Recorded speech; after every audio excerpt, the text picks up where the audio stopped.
What's going on, you guys? Welcome to my first impressions of Crusader Kings 3. So, just want to give you guys a heads up. I actually tried to record this before, and I actually spent like 2 hours playing the game. Unfortunately, OBS had encoder overload, which basically meant that, yeah, I wasn't able to get anything. So I made some adjustments, and hopefully it works now. So I'm going to basically continue a game where I last left off. And first I'm going to do is go over the pros and cons of the game, because I'm not going to play it for too long since I already did 2 hours into this. So a couple of things that I want to kind of like come off right on the bat. The first pro that I have is this absolutely gorgeous map. I mean, it's absolutely gorgeous. And the second pro that I have is on top of this, how beautiful this map is. Check this out. Keep an eye on the FPS on the bottom left. And as you zoom in, I mean, that's actually pretty fluid. Generally, most of the time when I'm doing that, I don't go below like 55 frames. I know it dipped into the 40s. However, the reason why that's probably doing that is I'm actually recording this game with OBS. So OBS takes quite a bit of the resources from the graphics card. But if you play this game without a graphics, without a recording, it's going to come in extremely fluid. So I love how just buttery smooth this is. That to me is a huge pro. The third pro that I have is the UI. If you notice, this UI is very different than previous Paradox games. And what I mean by that is previous Paradox games, you had pretty much this section, maybe this section, the whole top, and then a bit of this section here, all filled with UI. And it's kind of like it takes over bits of the map. Here, they went for minimalism. So small piece here, small piece here, little bits here, the notifications pop up on the top, and then here just your guy here with a couple of actions here. So they want you to focus on the map. Like, they want the map center stage, you know. Don't look at, you know, anything besides the screen. You know, your movie theaters, like, stop looking at the, you know, the curtains or the exit. Focus on the screen. So that to me is, I really like what they did. They want you to focus on how beautiful this map is, how gorgeous it is. And to be honest, it is absolutely gorgeous. So that's another pro that I have right here, is this absolutely gorgeous textured map. Now I'm running an AMD 570X, which I should have probably brought up. There we go. So I'm running an AMD Radeon Pro 570X, 1080p, and it's buttery smooth. It's buttery smooth. So it's absolutely gorgeous. I mean, look at this, just gorgeous. Other cool things that I like is the UI here. So when you go into these sections here, so it took me a little bit, but I would say probably about an hour, and I kind of got an idea of how everything runs. So the learning curve is not like 5-10 minutes, but give it about 30 to 60 minutes, and you'll be up and running without a tutorial. If you want to do the tutorial, probably pick it up quicker, but I'm not a person that does tutorials. But yeah, the combats, one thing I like about the combat, it is not too in-depth, but it's not too basic. It's just right. So once this guy gets in here, I have a rebellion with these two. Oh, they're leaving. They got on a boat going somewhere. Hopefully I can catch them before they go. What? Oh, interesting. Like I said, the combat system is actually really nice. It goes into these like sections here. Right now we're in the last battle phase, then it'll go into the retreat phase. Kind of breaks things down like this. This is my general here. This is their general. This is the guy that's the traitor. Nice. Nice. Okay. I wasn't able to do that before. So let's try this out now. So I got this guy. You click on this. This kind of brings up everything here. This guy's behind bars. And force demands. Nice. War is over. In here, I wanted to show you guys. There we go. Open dynasty tree. So this is kind of cool. I actually started out with King William. And yeah, he's not any more good. We actually ran England, but we got invaded by Norway and Normandy, so I got my butt handed to me. Anyway, so I took over for him, and now I control Normandy, and I really like this lineage. Yeah. Now the only thing that I have to say as the cons, probably the only con that I came up through, is the only con that I actually discovered, is that you can't kind of move around. If you use the WASD keys, you can't go around. You can't use the up and down arrow keys. You have to kind of zoom out and then just kind of use your mouse to kind of zoom in where you want to. It's not as efficient as I would like it. You could do this and then, you know, do stuff like that, but it would be cool if I could just move around just by hitting the sides or using those keys. Now, also mentioning the WASD keys, this is a big thing for me.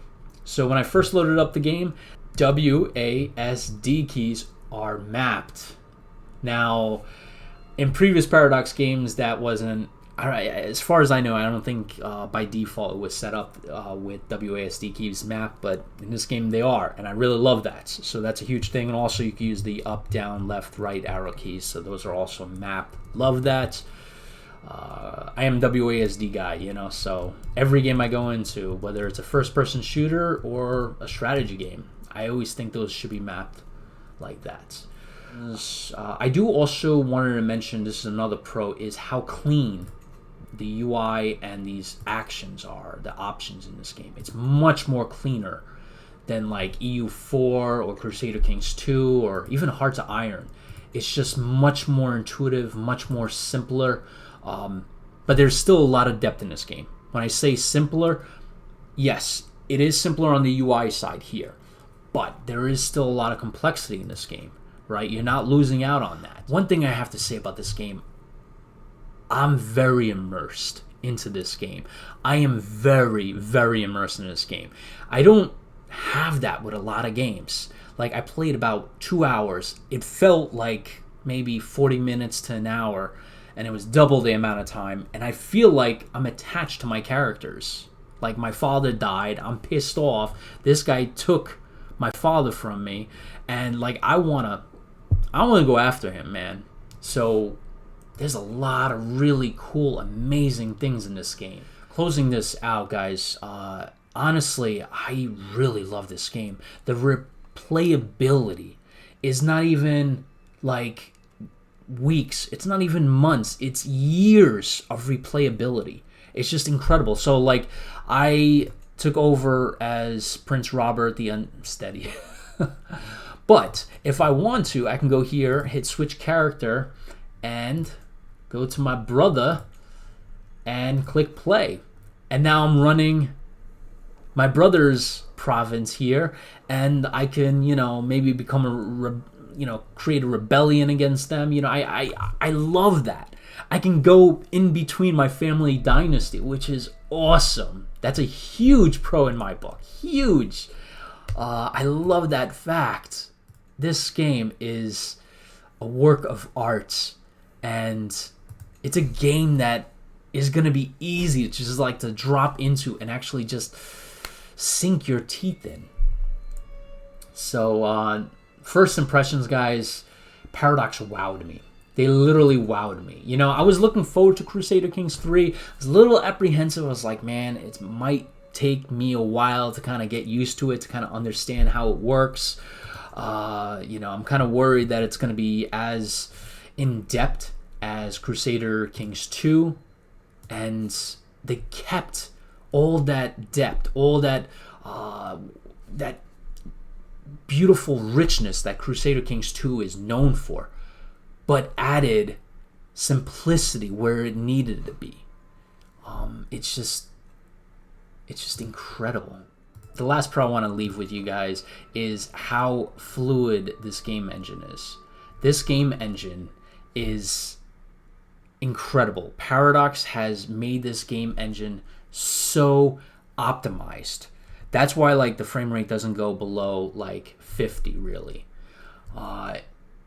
Other games that I've played like Panzer Corps 2 or Grand Tacticians, those use the Unreal and Unity engine. And I can tell you numerous times, a good example is Grand Tactician, right? I can go through the menu system, right, and I'll click this, and all of a sudden, even if the game is paused, it'll go from 60, this will still be loading, it won't even be on the screen yet, and now it'll load, and then that FPS will drop to like 2. And eventually make its way back up to 50 or 60. If I'm running the game, right, forget about a good FPS, right? On Grand Tactician, I'll go down to like teens, maybe single digits. This game, I'm recording this game, and I'm running the game, and I'm not dipping below 55. It's absolutely stunning. So I need to make a special shout out to Paradox. This engine that you've made for this game is one of the best engines I've ever seen implemented into a game. This is something like completely remarkable. Every game that I've seen running Unity or Unreal, I feel like Unreal and Unity has so much that is running in the background that causes the game to kind of just fall apart in terms of FPS. This game doesn't. There is no overhead in this game, and that's why the engine's so silky smooth. But last I'll leave you off, guys, here is this game is releasing on Monday, on the 1st of September. I believe it's 17:30 CEST time, Central European Standard Time, I believe. So I think that's like 11:30 a.m. Eastern Daylight Time. So the game is $49. It's typically more than a traditional Paradox game, right? So generally they release around 40. This is 50. But honestly, guys, this game I would have easily paid 60, if not more, for. This game is just, I know this game is going to get me thousands of hours of gameplay. There's so much depth and immersion in this game. I played it for 2 hours. I am like these are my people, and this is my newborn right here. It's just an incredible game, but Paradox superseded all my expectations. You guys did an insane, incredible job. I've actually noticed no bugs. This is version 1.0. I've noticed no bugs. Maybe you can consider that dynasty page where you can't move around a bug, but if that's the only bug, wow. I've noticed no bugs on this, which is just, it's version 1.0. I cannot believe that. So Paradox, you guys have just outdid yourselves. Thank you. Specific shout out to Troy. You guys have did incredible job with this game. Anyway, that's my first impressions, guys. I will publish full gameplay videos now that I adjusted the settings in OBS. And if you're wondering to pick up this game, this is a must-have. This is a must-have.